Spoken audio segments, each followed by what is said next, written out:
I'd like to hear that story.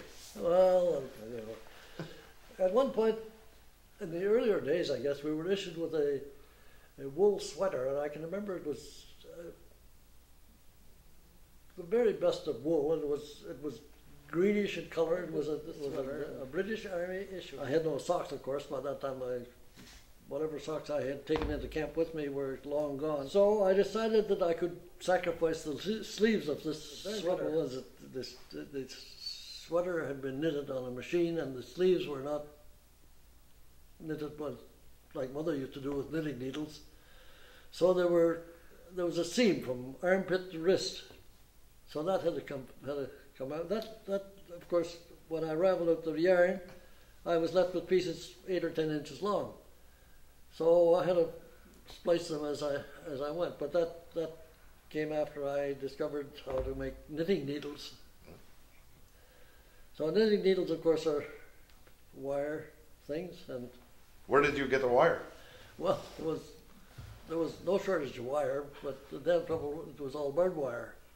So I had to get a piece of barbed wire and unroll it and take the barbs out and straighten the wire out.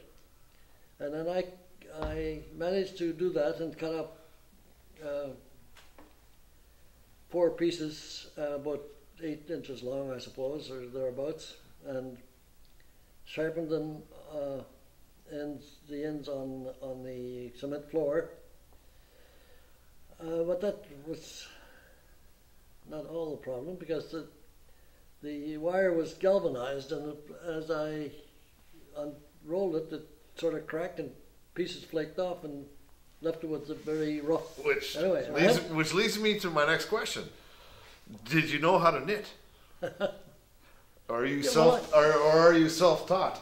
I'm more or less self-taught, but I could remember watching my mother knit.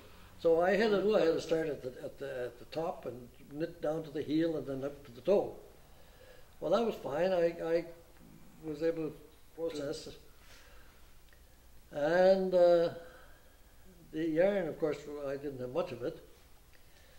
And I knit down to maybe about 3 or 4 inches till I came to where I should turn a heel. No, I didn't know how to turn a heel, so that was quite a problem too, to figure out how to turn a heel.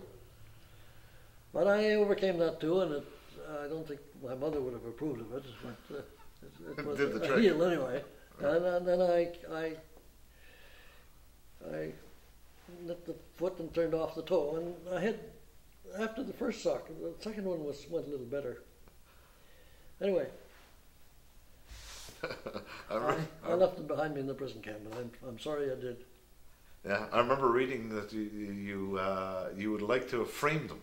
Well, if I had been able to bring them home, and I was able to, but just neglect. I didn't bring them home. I would have put them in a frame, because they were a work of art.